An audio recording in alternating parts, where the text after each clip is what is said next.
Esse é o Ancapso e nós vamos falar sobre um evento que aconteceu lá em Brasília, em que foi reunido o Lula e muitos evangélicos, muitas lideranças evangélicas. É lógico, eu tenho consciência que nem todos os evangélicos estão desse lado aí, mas algumas lideranças evangélicas estão, particularmente o Othony de Paula. Vocês sabem, eu estou muito chateado com o Othony de Paula aqui no Rio de Janeiro, porque o cara se vendia como um deputado conservador, né, da direita aqui, coisa e tal, e apoiou o Eduardo Paes abertamente, e agora tá lá no Lula fazendo bênção com o Lula lá, cantando e coisa e tal. Tudo bem, foi um evento importante para os evangélicos, a criação do Dia da Música Gospel, né, é um evento importante, ok, ele tá lá só por conta disso, mas eu quero garantir para vocês uma coisa. Isso daqui é muito mais significativo do que parece. Isso daqui é uma estratégia da esquerda. Vamos entender qual que é essa estratégia da esquerda aqui, porque é sério, tá? Essa notícia foi sugerida por Blackwater no STF, Tigresa VIP e Saci de Três Pernas e várias outras pessoas. Obrigado aí ao pessoal que sugeriu notícias lá no nosso site, no visãolibertaria.com. E obrigado a você que está assistindo o nosso vídeo. Se você gosta do nosso conteúdo, por favor, deixe o seu like e se inscreva aqui no canal, né? Pois bem, olha só o que está acontecendo, né? Tá o Othony de Paula lá do lado do Lula e coisa e tal, e você pode dizer, não, mas isso foi um evento único, foi porque foi o dia a criação do Dia da Música Gospel, é uma coisa relevante para todos os evangélicos, então é justo ele estar lá, né? Ninguém quer brigar também por brigar e coisa e tal. E eu não sei quais são as intenções do Othony de Paula ou do Malafaia ou dessa turma de alguns pastores das igrejas evangélicas, né? Lógico. Os evangélicos não são todos uma coisa só, existem pessoas que continuam do lado correto, continuam na direita e coisa e tal, mas aparentemente o que a gente está vendo é que tem algumas lideranças evangélicas que estão, digamos, sendo seduzidas pelo Lula, sendo seduzidas pela esquerda. E por que isso me preocupa, né? Isso me preocupa porque a esquerda sofreu uma derrota muito grande nas eleições. Perdeu em um monte de lugares, perdeu em São Paulo. Já sabem que o Boulos não tem como virar em São Paulo, já perderam em São Paulo, perderam em um monte de lugares. Até no Nordeste o PT perdeu prefeitura, a esquerda perdeu prefeitura. Uma tragédia completa. Mas no meio de um monte de derrota, aonde que eles ganharam? Eles ganharam no Rio de Janeiro. O Eduardo Paes ganhou aqui no Rio, no primeiro turno. Fácil. Ganhou fácil. A verdade é essa, eu fiz muita força, mandei o Ramagem para cima, falei muito do Ramagem, tentei ajudar o que eu podia, aqui não é muito que eu posso fazer, votei no Ramagem, evidentemente, mas a verdade é que o Eduardo Paes ganhou aqui no Rio de Janeiro fácil.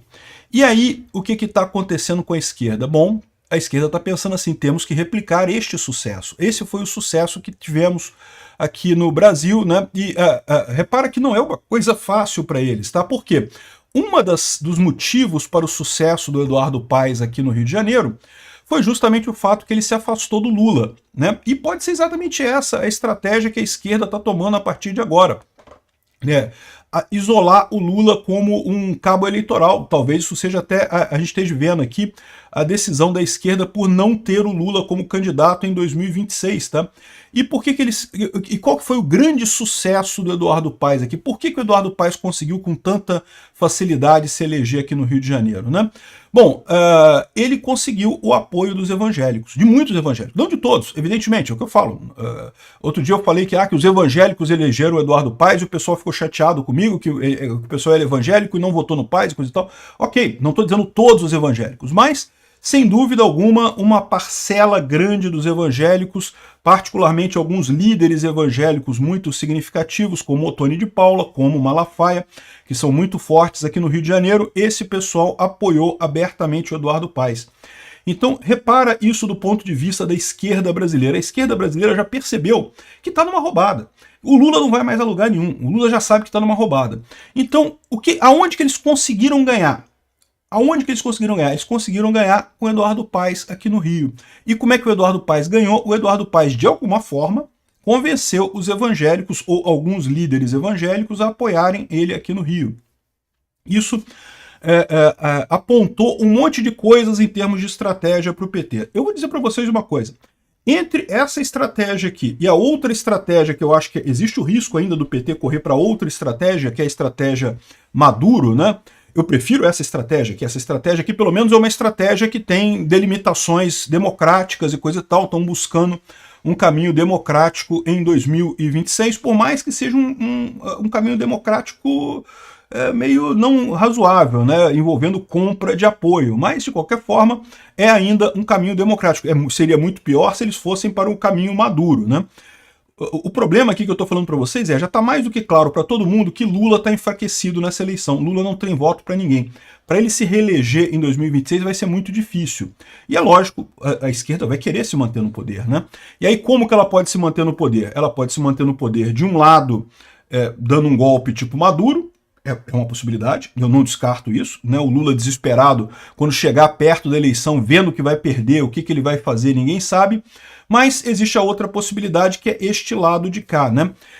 Esse lado de cá foi o quê? Foi o PSD, que é o partido do Paes, com o apoio dos evangélicos, com um cara que, embora seja esquerdista, não é um esquerdista radical. O Eduardo Paes, ele fez questão de se manter afastado dessa história de luta ideológica e coisa e tal. Ele é só um corrupto padrão, né, que faz toda a corrupção aqui. Então, o que está acontecendo aqui é isso. Prestem atenção, o PT vai tentar replicar o sucesso do Eduardo Paes a nível nacional em 2026. É isso que tem esse papo aqui, ó. Eles vão querer comprar os evangélicos, né? E o que eles vão oferecer para os evangélicos, eu não sei. Eu não sei o que o Eduardo Paes, qual foi o acordo que o Eduardo Paes fez com os evangélicos aqui no Rio de Janeiro, que ele conseguiu ganhar o apoio deles. Alguns dizem que ele deu dinheiro para os evangélicos. Pode ser realmente, pode ser que tenha sido esse o caminho que ele fez aqui. Pode ser que tenha prometido alguma outra coisa, pode ser que tenha prometido pautas de direita e coisa e tal, pautas de costumes e coisa e tal. Eu sempre falei para vocês que as pautas de costume, embora sejam muito caras para a direita, né, pautas de costume são aquelas pautas anti-agenda LGBT, anti-aborto, uma série de pautas que eu concordo, são muito caras ao pessoal conservador. O pessoal conservador dá muita importância a isso. Eu, como libertário, dou menos importância a essas pautas, e eu sempre alertei para vocês que, do ponto de vista estratégico, essas pautas não são significativas. Só a economia importa. Por quê? Porque o Lula pode igualmente abraçar essas pautas todas, não tenho dúvida nenhuma, tá? Pode ser exatamente isso que a gente está vendo acontecer aqui, o PT adotando essas pautas conservadoras e comprando os evangélicos, aí eu não sei como, pode ser com as pautas, né? Pode ser com dinheiro, pode ser com suborno, mensalão, sei lá, de que maneira que eles vão comprar os evangélicos eu não sei. Não sei nem se os evangélicos vão se vender, tá? Porque, de novo, aqui no Rio de Janeiro foi um caso à parte. O Eduardo Paes é um cara que já está aqui no Rio há algum tempo, já está, né, já conhecido aqui do pessoal, então ele já tem uma base de apoio muito forte aqui no Rio. Ele já tinha essa ligação do Eduardo Paes com as igrejas evangélicas, não é nova, já vem de outras eleições, de outros carnavais. E, de novo, eu reconheço que teve esse problema, que realmente a direita, eu inclusive, sabotamos o Crivella na eleição passada, né? Eu não quis votar no Crivella, me arrependo. Hoje eu teria votado no Crivella. Na época eu estava extremamente puto por conta da pandemia, das medidas autoritárias do Crivella e coisa e tal. Mas alguém tem dúvida que se fosse o Eduardo Paes na pandemia ele não teria feito a mesma coisa, as mesmas medidas autoritárias de proibir as pessoas de sair de casa, essas coisas todas? Então, né, não tem muito jeito, eu devia ter votado no Crivella mesmo. Mas passado é passado, não importa. O ponto importante da gente levantar é isso. O PT perdeu em tudo quanto é lugar do Brasil. Aonde que eles ganharam? Ganharam no Rio de Janeiro. Essa é a saída que eles vão buscar. Tem que tomar cuidado com isso daí. Eu não sei o que o Lula está oferecendo para os evangélicos, e pode ser até que isso dê toda uma nova visão àquela crítica do Malafaia ao Bolsonaro. Eu, num primeiro momento, tomei aquilo como, não, é briga de amigo, o Malafaia tá tudo bem, tá do lado do Bolsonaro e coisa e tal, tá só criticando o que é amigo, critica mesmo. Talvez eu esteja errado. Talvez o que está acontecendo é exatamente o Malafaia querendo rifar o Bolsonaro para poder apoiar o Lula em troca de sabe-se lá o que o Lula vai prometer para as igrejas evangélicas, para o Malafaia, para o Tony de Paula, para quem quer que seja nessa história, né? Enfim, o que eu estou alertando vocês aqui, eu não acho que seja um problema enorme, porque por mais que os líderes das igrejas evangélicas possam se vender para o Lula, os evangélicos em si, eles têm cabeça, eles vão saber diferenciar uma coisa da outra. Aqui no Rio de Janeiro, como eu falei, ficou mais difícil porque o Eduardo Paes era visto com um cara meio um picolé de chuchu aqui, que não fede nem cheira. Então, tem essa fama de bom administrador dele, na verdade ele é bom cobrador de propina, né? Mas, enfim, o pessoal tem essa fama dele. Então, eu acho que é um caso à parte o Eduardo Paes aqui no Rio de Janeiro. Eu não creio que o PT vai conseguir replicar esse modelo a nível nacional. Mas claramente, no desespero, é isso que esse pessoal vai tentar fazer aqui. Eu já tenho aqui o pessoal falando, olha só, a derrota dos extremos na urna. O Fernando Gabeira, que é um esquerdista inveterado, né? O que ele está falando aqui? Lula, esquece mais para a esquerda, esquece a esquerda, não vai dar. A gente tem que se agarrar no PSD agora. Temos que se agarrar no modelo Eduardo Paes. É isso que o cara está dando a dica aqui, ó. O Freixo, meu amigo, o Freixo já quer o Paes governador em 2026, de olho em aliança ampla com Lula. O que esse pessoal da esquerda todo está falando? Esquece a extrema esquerda, esquece o Boulos da vida, esquece o PSOL. O PSOL, eu não sei se vocês repararam, morreu nessa eleição, morreu, acabou. A janela de Overton está andando para a direita. Isso não deixa de ser uma coisa positiva, tá?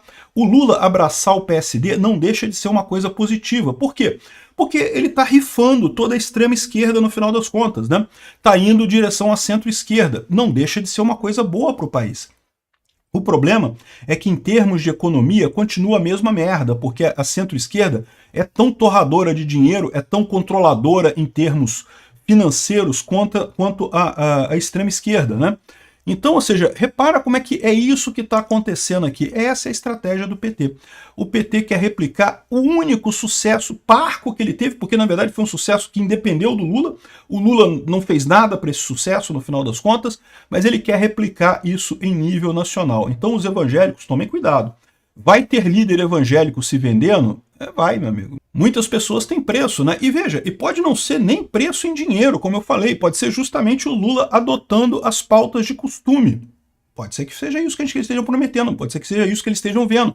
O pessoal já percebeu que essas pautas são caras, o povo brasileiro ele é conservador, é por isso que a esquerda está perdendo espaço, essa pauta LGBTQ e não sei o que lá, que eu já falei para vocês, eu acho importante isso, é um problema realmente essa pauta LGBTQ, a população LGBTQ ela é sofrida, ela sofre muito, mas a verdade é que no grande esquema das coisas, para o total da população brasileira, né, a imensa maioria do povo brasileiro é heterossexual, cisnormativo e coisa e tal.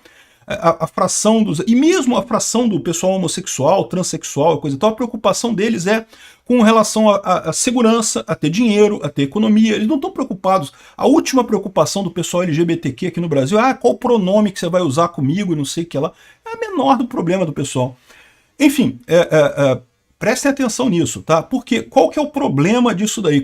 O que sobra para a direita se a esquerda adotar essa pauta de costumes, se ligar aos evangélicos? Sobra segurança pública, que o PT não tem como lidar, o PT é ruim nisso, ele sabe disso, e economia. Então vão ser as duas pautas que vão definir a coisa daqui para frente. Segurança pública e economia. De novo, não estou dizendo que a pauta de costumes é irrisória, pode ser descartada. Eu entendo a importância disso para muita gente. Para mim, tem uma importância menor. Mas para muita gente tem uma importância muito grande. O que eu alerto a vocês é, do ponto de vista estratégico, se preparem para o Lula conservador, tá?